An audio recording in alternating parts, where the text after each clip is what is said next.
வணக்கம். நான் பெருந்தலைவர் காமராஜருடைய வம்சாவழி பேத்தி கமலிகா காமராஜர். நான் தொடர்ந்து 8 ஆண்டு காலமாக காங்கிரஸ் பேர் இயக்கத்தில் பணி செய்து கொண்டிருக்கிறேன். இப்பொழுது மகிழா காங்கிரஸின் நேஷனல் செக்ரட்டரியாக நான் இருக்கேன். கர்நாடகா அண்ட் பாண்டிச்சேரி இன்சார்ஜாகவும் இருக்கேன். இப்போ இந்த வரும் எலெக்ஷன்ல பார்ட்டிசிபேட் பண்ணணும் அப்படின்னு சொல்லிட்டு மனு தாக்கல் பண்ணிடுறது நேற்று வரை என்னை கன்சிடர் பண்ணிட்டு இருந்தாங்க. இப்போ இது கோபத்தாலேயோ இல்லை எனக்கே சீட்டு வழங்கலை அப்படிங்கிறதுக்காக இந்த கேள்வி கிடையாது. இது என்னோட சந்தேகம் என்ன அப்படின்னு பாத்தீங்கன்னா, இப்ப நான் பண்ண விஷயங்களே நான் சொல்றேன். நான் 2019 லாஸ்ட் கவர்மெண்ட் பண்ண விஷயங்கள் 1248 அரசு பள்ளிகள் மூடணும் அப்படின்னும் போது தடுத்து நிறுத்தி அது போராட்டம் பண்ணி மீட்டு கொடுத்த ஒரு பெருமை எனக்கு உண்டு.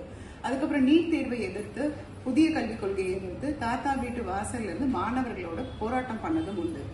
இது மட்டும் இல்லாம கட்சி பணிகள் அப்படின்னு சொல்லி உள்ள பார்த்தோம் அப்படின்னு சொன்னா, பெருந்தலைவர் காமராஜர் தமிழ்நாடு முழுவதும் நட்பு ரீதியாக கொடுத்த சொத்துக்களானது எல்லாவற்றையும் அப்படி எல்லாமே தமிழ்நாடு ஃபுல்லாவே இருக்கு. அப்படி இருக்கிறதுல 100 கோடி ரூபாய் மதிப்புள்ள ஒரு ப்ராப்பர்ட்டியானது திருவண்ணாமலை மாவட்டம் திருவண்ணாமலை கோயில் பேக் சைட்ல இருந்துச்சு. 1.5 ஏக்கர் இடம்.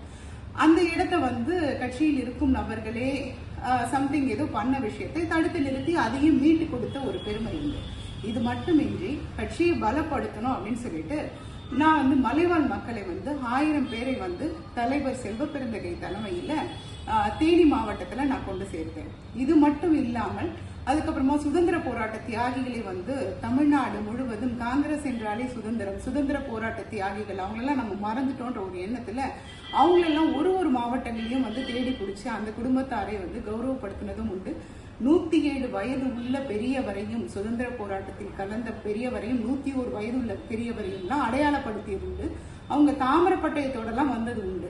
சோ இதுவும் கட்சியை பலப்படுத்த வேணும் அப்படின்னு சொல்லிட்டு, இது மட்டும் இல்லாம 2648 மகளிரை மகிழா காங்கிரஸில் இணைத்த ஒரு பெருமையும் உண்டு. இதெல்லாம் 1 by 1 சொல்லிட்டே போகலாம். இத்தனை விஷயங்கள் செய்தும் இந்த கட்சியில் இன்னும் என்ன எதிர்பார்க்கறாங்க அப்படிங்கிறது எனக்கு தெரியல. நான் ஒட்டுமொத்த மகளிருக்கும் இந்த மாதிரி வேலை பார்க்கிற ஒரு ஆண்களுக்கும் சேர்த்துதான் நான் சொல்றேன். அடித்தட்டு தொண்டர்கள் வரைக்கும் காங்கிரஸ் பேரியக்கம் நல்லா இருக்கணும் அப்படின்னு சொல்ற ஒரு இடத்தில் இப்ப பாத்தீங்கன்னா பண பலமும் ஆள் பலமும் இருந்தால் மட்டும்தான் சரியா இருக்கும் அப்படிங்கிறது எந்த விதத்துல சரி அப்படிங்கிறது எனக்கு தெரியல. இதுக்கு இப்போ ஒரு நடந்த விஷயங்களே நான் சொல்றேன். ஜி.கே. மணியோட மகனை ஒரு நாள்ல கட்சியில இணைஞ்சாங்க, அவங்களுக்கு சீட்டு வழங்கப்படுது. இது பண பலமா இல்ல ஆள் பலமா தெரியல. அதே போல இப்ப மகளிருக்கு நீங்க சீட் கொடுத்திருக்கீங்க, ரொம்பவே வரவேற்க வேண்டும்.